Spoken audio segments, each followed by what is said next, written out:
Hey, good morning. How's everybody doing? If you could all let me know that you can hear me loud and clear, we should be good. Figure out where things are at here. I'm on my new setup, so I'm a little still figuring everything out. Good morning, Robert. So be patient with me. If I am looking different places, then hey, there we go. Awesome. That's good to hear. You're doing great. Good. Well, how did y'all like yesterday? Hey, Donna, Chris. Hey, Karen. How we doing? Good morning, Stephanie. Good. Glad you can hear me. Can you see me? You see my crazy cat? Probably not. I got this giant router up in here, and it must be the heat. She curls up on it inside the antennas. So, hey, Trip. Yeah, long time. I know. It's been, 12 hours? 11. So, morning, Kevin. Hello, Erica. Good to see you all. It's always fun coming in. This always seems really short. 30 minutes doesn't seem like a lot, but so we will look at whatever you want to look at. We'll take a look real quick at the SPX. For those of you that are bears, yesterday was not fun. I am a bear, have been, and day before yesterday had a lot of bearish signals, so triggered a lot of trades, and yesterday was brutal for me. But it is what it is, you know. So you never know how things are going to turn out. It's always a 50-50 shot. So, but and actually, I figured if CPI came in better than expected, it'd rally a little bit. I did not expect that kind of run, but like I said, it is what it is. Lick your wounds and move on. So, but let's look at pre-market real quick, see what's going on. So, this is basically my setup. Well, it's Steve Leisman, but this is and I've got basically 4 monitors. I got one giant monitor down here, which is why I'm looking up here, because I've got 2 smaller monitors, which I have to use for this. The big one is too big; it stretches it out too much, but this is essentially what I look at during the day. And upper left corner, you can see up here is the futures. So I just have that all the time there. So I know when I first started up in the morning, it's going Dow's up 132, NASDAQ's up 54, SPX up 16, and the Russell futures are up 8. So a little bit higher. So, which is not a huge surprise. I kind of expected we'd have a little gap up this morning. Hopefully it sells off, but who knows what it's going to do today. So, and then there's a little watch list I've got. The right-hand side, there's 4 different charts there, and mainly I have this one in the upper left corner to look at pre-market, see what things are moving, pre-market and where things are at, like Tesla. That's good. It's dropping. This thing has been beautiful to the downside, and I don't know how many if you've played it to the downside, but it has been fun, and almost triggered my stop yesterday. Actually missed it by a penny. So, but I've already banked some profit on this, dropping in and out. So that's been fun, and I'm glad to see it dropping more today. Hopefully it keeps going. But yeah, long term, definitely a bear, and I agree, Ellen. Got stuck in a put. Yeah, it's always nice when it's paper. I wish mine were paper too. So I have some paper puts too, but I have some other ones that are the green paper that kind of disappeared. So, well, for now, we'll see. We'll see what happens today. I think I think we're gonna drop back off. I don't think we're gonna stay up here. The question is, how long does it stay? How long does this rally last? How big of a leg do the bulls have? I mean, how much momentum can they really create? So you can see quite a bit of volume on the SPX there. There's a lot of stocks, though, that did not have a ton of volume, that even though they rallied, there wasn't a lot. So it's very mixed bag as far as stocks, very specific to stocks themselves. So y'all have any tickers you want to take a look at? I will just go to my list and start flipping through what I've got on my radar. And these are the ones that these will be the trades I have this week. So I don't, for those that aren't familiar with me, I basically go hunting once a week. On Thursdays, I go through my watch list. I've got just a simple scan, and I go through looking for patterns, and I basically just whittle it down to the ones that I find that are the best. And these are the 18 that I'm watching this week. So I don't go do research every single day. I do it once a week because it's too intense. I used to do that, to go through the charts and find new patterns, and then they're almost always the same symbols anyway. So to do it every single day just doesn't make any sense anymore. I did for a long time, but it just once a week is enough. And then that's all I trade. That's all I watch, unless something else pops up on the radar. So Tesla and MSTR. Oh, that'll get me frustrated. I probably should have kept closer tabs on it, but look at Tesla first real quick. That's one I'm very familiar with. And because we had this little, well, I guess you could really call it a bearish wedge too, if you draw the lines a little bit different. Let me zoom in here. Well, if we just change those. On a closing basis, they're more level. If you draw them on the intraday, I guess they're not much different. It's not worth it. So y'all are familiar with a wedge, I assume, right? You can see, oh, there are cats in there. Yeah. Yeah, there she is.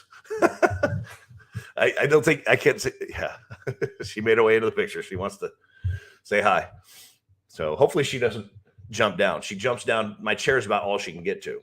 She jumped on it last week and slipped and landed on my back. And her claw just dug into my back. And her claws are extremely sharp. So that was not fun. I hope that she doesn't ever do that when I'm doing this. But Tesla, we had this nice little, basically a wedge pattern, which is basically a continuation, right? We've got a downward move. We get a little consolidation that slopes against the prevailing move, right? Or the current trend. And in this, in the short term, the trend is down. So the bulls are trying to go there, but then if it breaks down, then it's likely to go south, which is exactly what it did here. So, and it worked out beautifully. Entered the trade somewhere, I can't remember exactly where. It was right around that 210 area. Dropped off here. And then this day, when it dropped way down here, I had some orders out there and they triggered. Or no, they almost triggered. They didn't quite get there. And then it started to reverse. I thought, you know what? We're down quite a bit. I'm just going to take half the position now. Took half out. Threw an order out up here to re-enter it if it rallied back up. And it triggered, and then it tanked yesterday, and that was good. Or the day before yesterday. And that triggered a couple other orders. So now I've got a half a position left, and I've already taken some out with Tesla. But the question becomes, where does it go from here? Because y'all don't care what I did, right?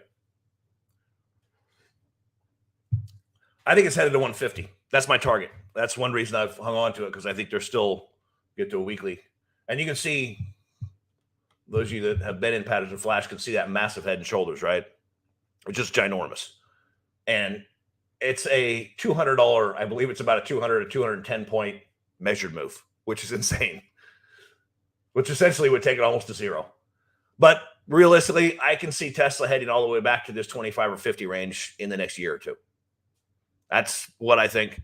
They are, I mean, they have been the 800-pound gorilla, but when other, I mean, you got Ford and GM and Dodge, and you got all these other major manufacturers that, yeah, they're behind, but they're going to catch up.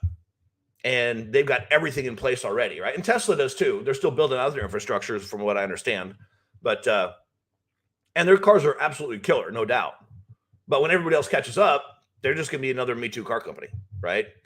And I've said this before. I don't think EV is this massive, great movement that we're going to have. I don't think everybody's going to be in an EV all the time, unless they can get the technology to create batteries that will go 1,000 miles or more.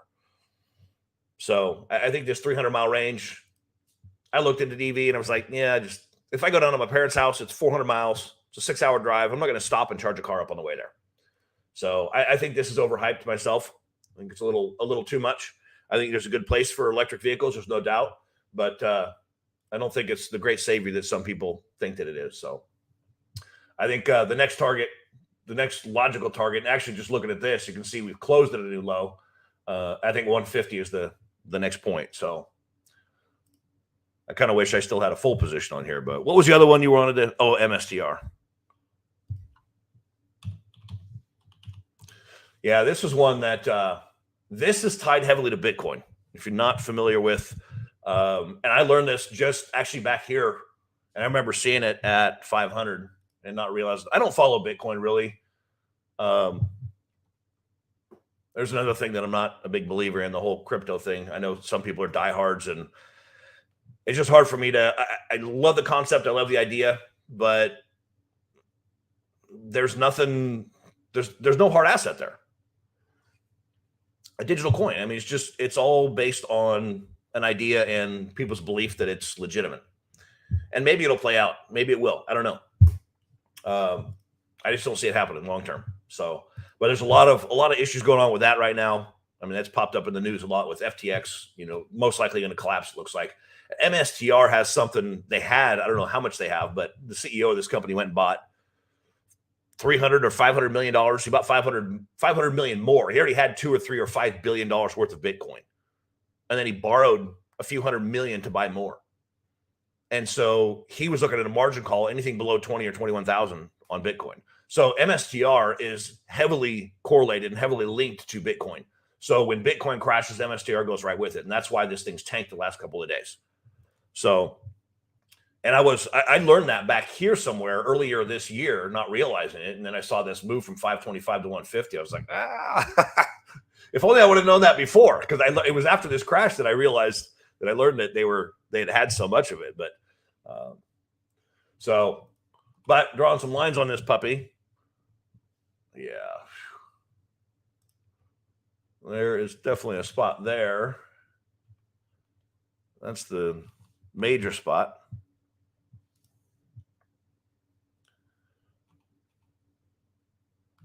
Question is, what's below that? There's probably a little bit in here. That's pretty solid too. I mean, there's kind of the next levels for it, which don't look very big, but they're about 20 points apiece. So, and obviously you see the massive volume. So if Bitcoin, basically this thing's going right. I mean, I don't know what a Bitcoin chart is, but it's probably looks very similar to this, I would think. So I don't, man, that's brutal right now. I wouldn't do anything myself with this thing right now. It's just tanked too hard. And I would imagine the implied volatility on any options, whether calls or puts. If you think it's going to bounce here, you buy calls. If the implied volatility is juiced, then even if it bounces, they're going to suck that implied volatility out. And then you might make something, but not as much as you were thinking. Right. And that's the tricky part with volatility. When we're in a bear market like this and things tank, even buying calls can be risky, because even if it bounces, that's where if you're going to trade the bounce of something, then typically I would go short term and go in the money, deeper in the money. Usually when I'm looking for a 65 or 70 delta, if I'm going to trade a bounce, especially something like this on a massively volatile stock, I'm looking for an 80 to a 90 delta. I want as little time value as possible, because that's the balloon part that they can suck right back out.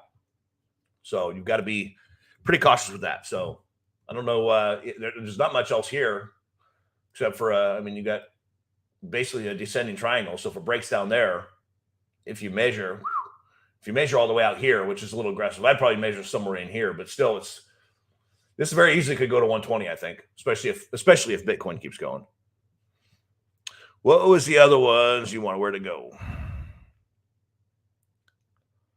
Oh, you look at the bear call spread on MSTR. Sorry, I just saw the BCS part. I thought those were ticker symbols. I wasn't paying attention. A bear call on MSTR? I don't see it going. I mean, well, there's a crazy part with volatile ones like this. I mean, if they bounce fast.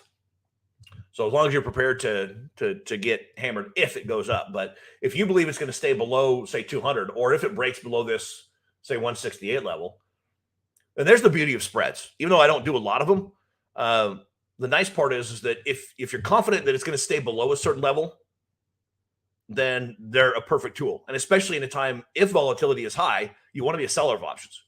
A lot of people say, well, do I do this or which strategy do I do? Some people hone themselves into one strategy.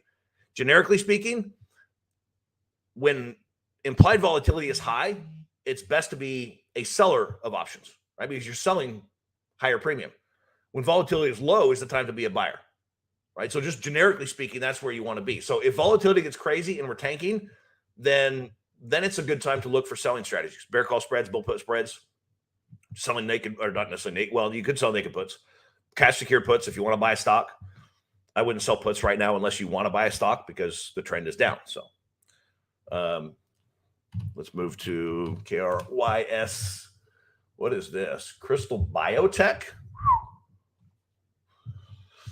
Sounds like a small cap pharmaceutical, which can be lovely rides, and you can make a lot of money really fast. But if you flip that coin over, you can lose a lot really fast too. So I don't know anything about the company, never heard of it. So, but look at the chart. It's yeah, for me, this is just an ugly chart. This is one I would just pass on myself.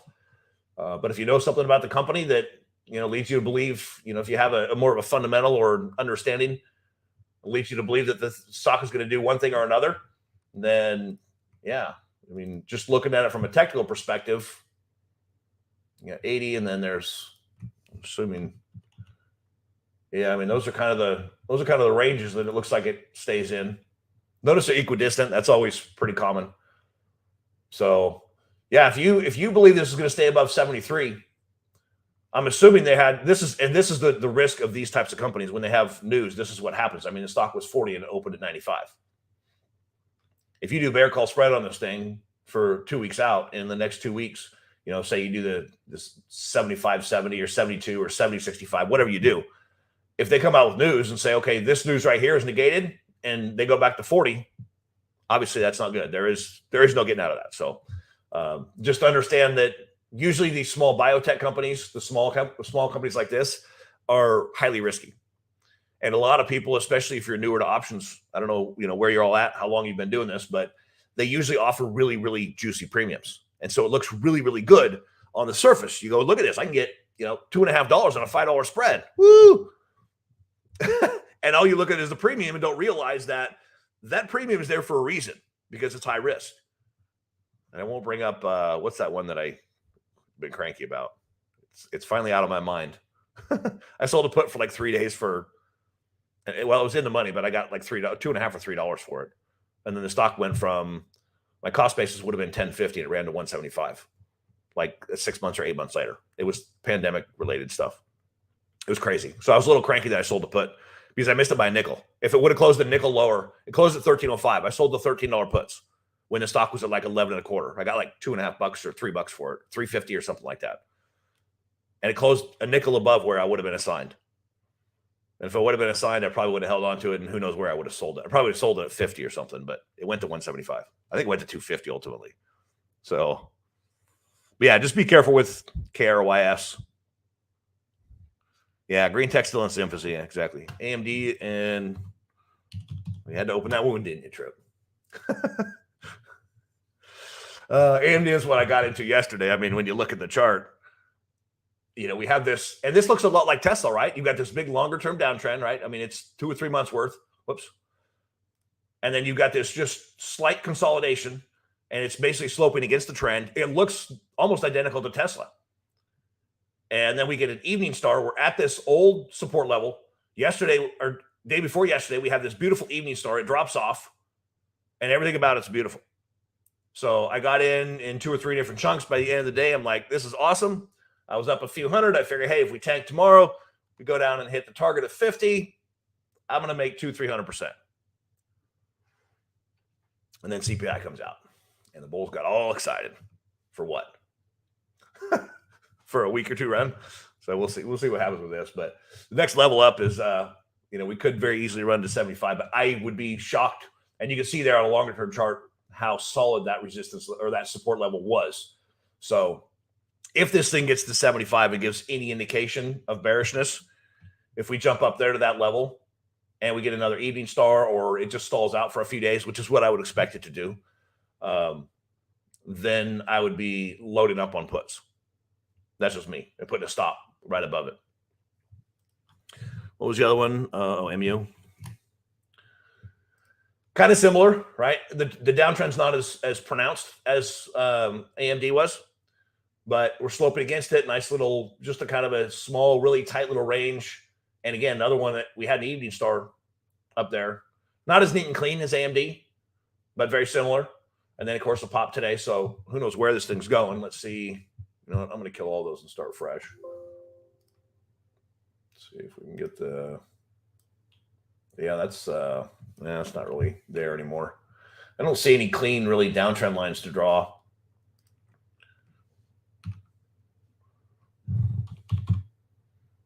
Yeah, that's 65 levels. The next, if it continues to rally, probably up to about 65. We've got some resistance right here where we're at. So we'll see if it can break through that. If it breaks through that, it's probably going to 65. If not, then I'd expect it to either stall out here. But if it breaks through it, it's about $5. It's not massive, but that 65 level looks pretty solid. Kind of like it's very similar to AMD. Excuse me. Whew. Feels like coffee's caffeinated. Usually caffeination. I don't drink many caffeinated drinks, but usually it gives me the hiccup. So bear call spread. Yeah, actually, either one of these I think could be a good potential, especially if it pops up to 65. And there's where I think spreads. There's where I would do spreads, just like on IBM Trip when it got to 140, right before I think it was last week or I don't remember when it was, but it was almost at 140. It was basically right at 140. And I'm looking at the chart and going, you look at IBM and it's like 140 is not likely to go through it. So I loaded up. I put a bear call spread out there. It didn't trigger. It didn't fill. But I can't remember what day that was. But if a stock has a very solid resistance level and you don't expect it to go through there, obviously yesterday it did. But if you do a bear call spread with a picture like this, where you got a solid resistance, and this thing's run so far, I would expect IBM to drop back down here.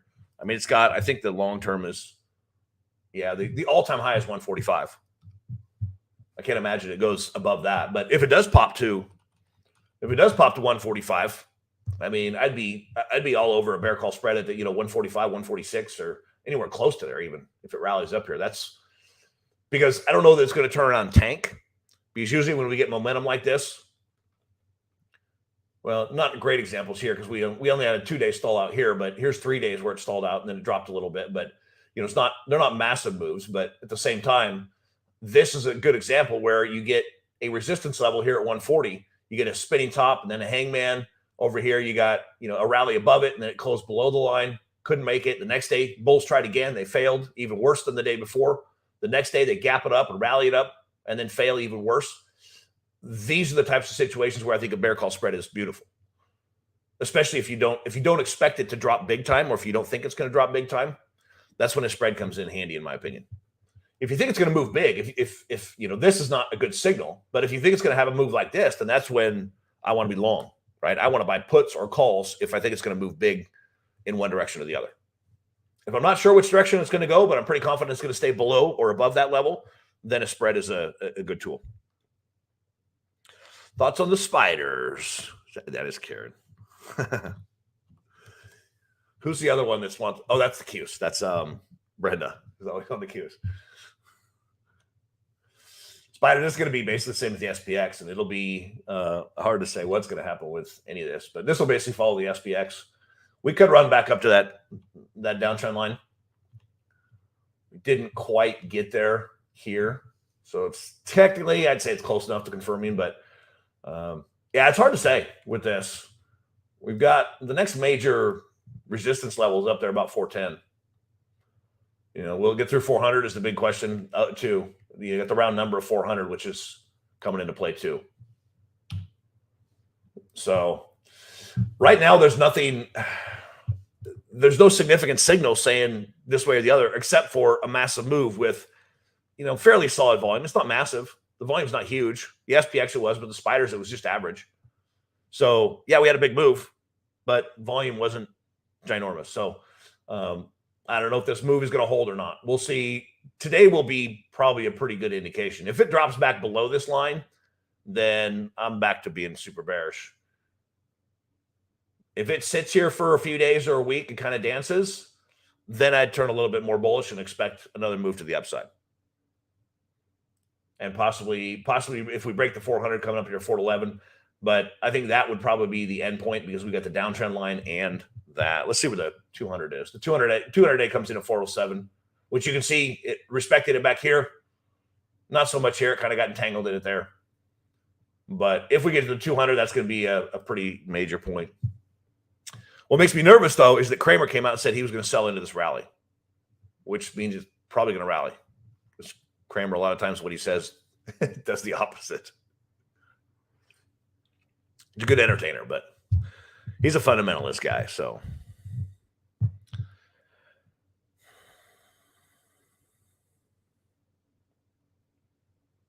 Slumberjay. Absolutely. Slumberjay. Yeah, oil's still pretty much on a tear. I'm going to get rid of all that and clean that up and get fresh. I think we're all-time highs. No, I guess not. Not even close. And there's the other part is where does oil go with this whole thing? And there was some other oil stock that was on the radar. I think it was I think it's one DVN, I think it was. But if you look back at the 2008 crash right here, and who knows if that's going to happen again, right? But housing's definitely looking weak and getting weaker. And with interest rates continuing to climb, housing is likely to continue to get weak. That's why I was blown away with the Home Depot and Lowe's yesterday. But then somebody mentioned the hurricane last night, and I went, okay, that makes sense. Kind of. I still think it's overblown. I mean, how much? Granted, Home Depot's going to get some business from a hurricane, but it's one state. You know, it is one. It's a handful of locations. They're going to have tons of business. I mean, they're a national company, so I think the move on Home Depot and Lowe's is probably overblown. If there was 4 or 5 hurricanes hitting all kinds of locations in the U.S., then maybe, but I don't see it as that big of a deal.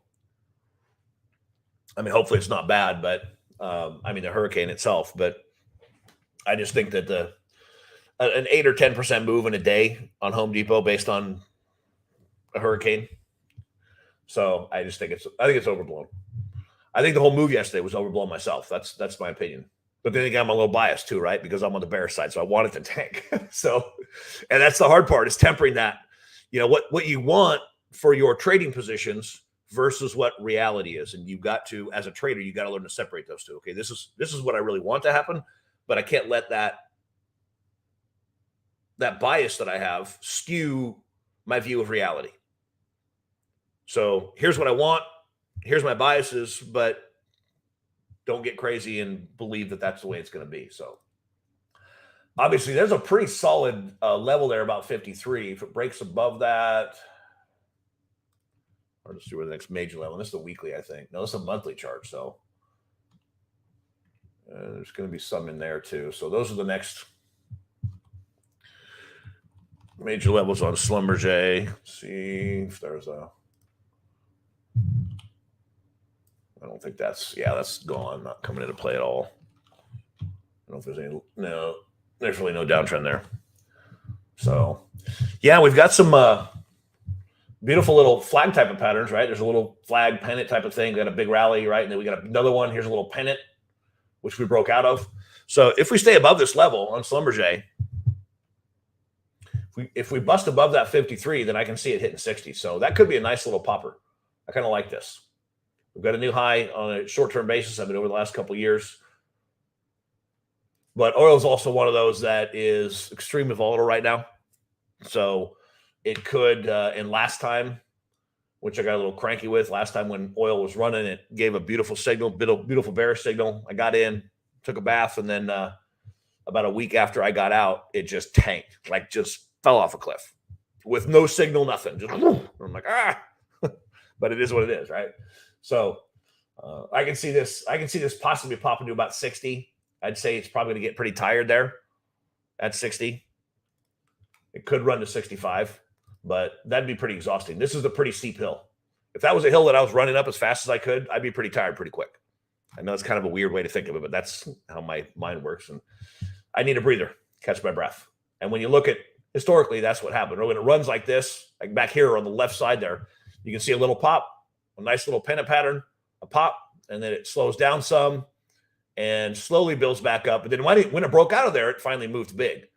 But this is probably the kind of move I would expect from this because it's run quite a ways.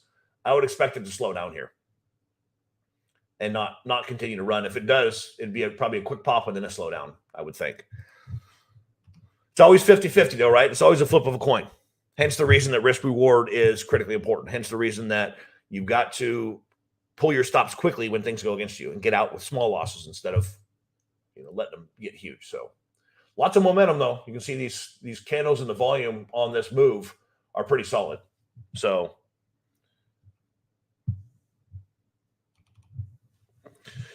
anything else real quick? Looks like we're out of time. Which I always think 30 minutes just seems really short, but I didn't miss anything, did I? We're to spiders, Schlumberger, Tesla. Let's see where the pre-market's at real quick before we call it a day. Futures have turned back north. Oh, Tesla is still dropping though pre-market. which is good. If the overall market is strong and Tesla is weak, I just wish I had a bigger position in it now. I wish I didn't have a small position on it still. If I wouldn't have closed out the other stuff, but I did take profits on it. So I'm still in good shape. Still in good shape with it. So, but yeah, futures have popped a little bit. So we'll see. We got about 30 minutes to the open, so we'll see what happens with it all. So, all right. Y'all have a wonderful day. And we will see you. I'll be back Monday morning. So we'll see you Monday morning. Bring your tickers, bring your ideas, bring whatever you got, and we'll play with it. So, all right. Y'all take care. God bless. Bye-bye.